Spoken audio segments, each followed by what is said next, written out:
बारिश की असम के 23 जिलों में बाढ़ ने भारी कहर मचाया है। इन जिलों के 18 लाख लोग बाढ़ से प्रभावित हैं। करीब 2.5 लाख प्रभावितों ने 517 राहत शिविरों में शरण ले रखी है।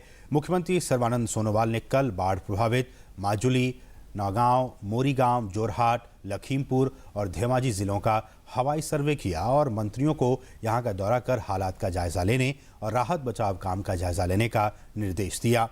उन्होंने एनडीआरएफ, एसडीआरएफ, सीआरपीएफ और सेना की ओर से चल रहे राहत और बचाव काम को भी जायजा लिया। आज मुख्यमंत्री निचले असम में बाढ़ प्रभावित क्षेत्रों का हवाई सर्वे करेंगे। गृह मंत्री राजनाथ सिंह का कल असम के बाढ़ प्रभावित क्षेत्रों का हवाई सर्वे के बाद स्थिति की वो समीक्षा करेंगे। और इधर हरियाणा के यमुनानगर के नजदीक यमुना नदी के जलस्तर में आई बढ़ोतरी के चलते पानी में फंसे 8 लोगों को वायुसेना के चॉपर की मदद से बचा लिया गया है। वायुसेना ने हेलीकॉप्टर की मदद से फंसे 8 लोगों को एक एक कर निकालकर सुरक्षित जगहों पर पहुंचा दिया है। और वहीं जम्मू कश्मीर के उधमपुर में लगातार हो रही भारी बारिश के चलते बाढ़ जैसे हालात बने हुए हैं।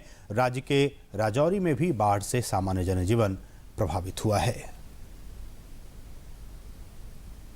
अगर उत्तर प्रदेश की बात करें तो यहां भी लगातार हो रही बारिश के चलते राज्य की सभी प्रमुख नदियों के जलस्तर में बढ़ोतरी दर्ज की गई है। ये नदियां खतरे के निशान से ऊपर बह रही हैं। राज्य के सीतापुर जिले में भी बाढ़ से हालात बेहद खराब हैं। स्थानीय लोगों में प्रशासन के प्रति खासी नाराजगी देखने को मिली है।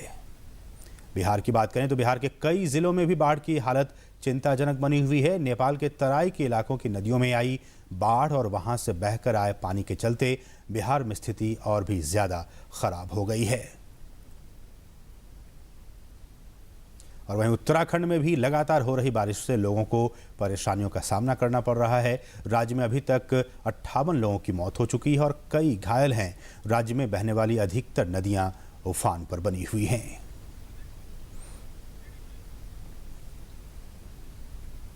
तो देश के विभिन्न हिस्सों में बाढ़ की वजह से हालत गंभीर है। फिलहाल असम से गुवाहाटी की फोन लाइन पर हमारे साथ जुड़ गए हैं हमारे संवाददाता राजीव। असम से भी लगातार खबरें आ रही हैं कि 21 से ज्यादा जिले बाढ़ की चपेट में आ गए हैं। लाखों लोग बेघर हो गए हैं। ऐसे में लापता लोगों की भी आंकड़ा लगातार बढ़ रहा है। आज की सुबह कैसा है मौसम और कहां तक बाढ़ में लोगों को बचाने के लिए प्रशासन जुटा है अपने प्रयासों में?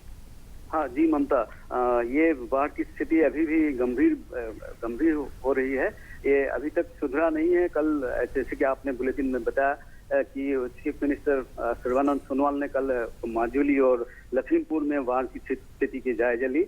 और अभी आज तो गुवाहाटी में यहाँ पे तो ठीक है वेदर, लेकिन ऊपरी असम और निचली असम में बारिश तो हो रहा है। और ये जो 19 जिले हैं वो प्रभावित हुआ है। अभी तक ये जो सरकारी जो सूत्रों के मुताबिक 19 लोगों की जानी गई है।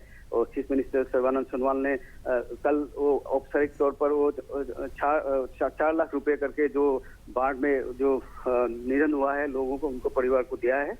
और आज चीफ मिनिस्टर आपने बुलेटिन में भी बताया है कि आज निचली असम की वो एरियल सर्वे करेंगे। राजीव, हम ये भी जानते हैं कि मुख्यमंत्री ने सभी मंत्रियों से भी कहा है कि वो अपने अपने क्षेत्र में जाए, वहां जायजा ले कि कैसे राहत और बचाव कार्य चल रहा है। हम ये भी जानते हैं कि बहुत सारे राहत शिविर भी बनाए गए हैं जहां लोगों को सही जगह पे रखा गया है। ऐसे में लोगों तक सभी जरूरत चीजें पहुंचे, इसके लिए क्या कदम उठाए जा रहे हैं सरकार की ओर से, प्रशासन की ओर से? जी, मुख्यमंत्री सर्बानंद सोनोवाल जो उनकी जो अनुभव है वो पहले भी छात्र राजनीति में थे, इसलिए वो बाहर के लोगों के बहुत अपनी जो फर्स्ट इंफॉर्मेशन उनके पास है क्या क्या होते हैं। तो कल वो जाके ही ये माजुली में उनके सामने ही जो लोगों ने बोला कि ये उन लोगों को राहत की ये सामग्रियां मिलने में दिक्कत हो रही है, तो उन्होंने ऑन द स्पॉट वो अधिकारीगणों को बोला कि ये होना नहीं चाहिए, अब ये आप इंश्योर कीजिए।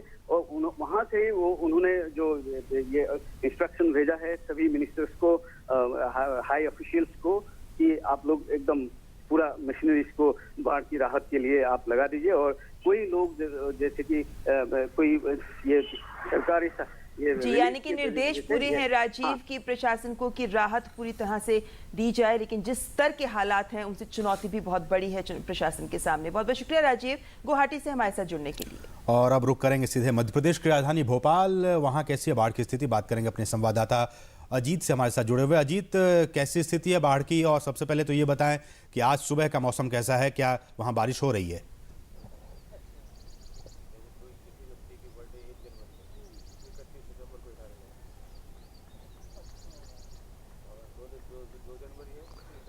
जी देखिए, आज सुबह का मौसम की बात की आपने, आज का सुबह का मौसम जो बहुत ही सुहावना है यहाँ पर, और बारिश जो है अभी नहीं हो रही है। और पूरे प्रदेश की बात की जाए तो पिछले कुछ दिनों से यहाँ पर जो है लगातार बारिश का जो दौर जारी था वो लगभग थम गया है। और यहाँ पर जो रुक रुक के बारिश कुछ जगह पे हो रही है। भोपाल की बात की जाए, राजधानी भोपाल में भी रुक रुक के बारिश हो रही है, गरज चमक के साथ छींटे पड़ रहे हैं और कुछ देर के धूप भी निकल रही है। तो जो पिछले कुछ दिनों से लगातार बारिश का दौर जो जारी था पूरे प्रदेश में, और जिससे बाढ़ जैसी स्थितियाँ निर्मित हो गई थी, तो ऐसी स्थिति अब लगभग नहीं है। और लेकिन जो मानसून है, मौसम विभाग के अनुसार जो मानसून के जो एक जो प्रभाव है वो कम से कम जो दक्षिण पश्चिम जो क्षेत्र है वहां पर ज्यादा है। और उसके अलावा जो मानसून जो है वो राजस्थान की तरफ शिफ्ट हो रहा है और कुछ नॉर्थ वेस्ट की तरफ जा रहा है। तो इस कारण से अभी जो पूरे प्रदेश में जो है मानसून को लेकर जिस तरीके से पहले जो लगातार बारिश हो रही थी उससे काफी समस्याएं हो रही थी, उसका दौर लगभग खत्म हो चुका है। इसके अलावा मौसम विभाग का कहना है कि जिस तरीके से पूरे प्रदेश में एक तरह से भारी बारिश हो चुकी है, उसको देखते हुए जुलाई महीने में ही करीब 60 से 70% जो है पूरे प्रदेश में बारिश हो चुकी है, जो कि एक रिकॉर्ड है। जो कि इसके पहले अगर देखा जाए, पिछले आंकड़े देखे जाए, पहले के आंकड़े देखे जाए, तो जो बारिश थी वो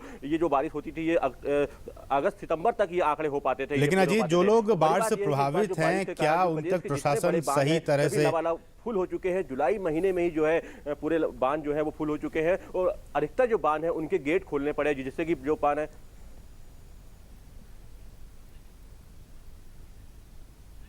जी अजीत, बहुत बहुत शुक्रिया अजीत, इन तमाम ताज़ा अपडेट के साथ आपने हमारे साथ वहां से सारी खबरों को विस्तार से बताया। बहुत बहुत शुक्रिया आपका।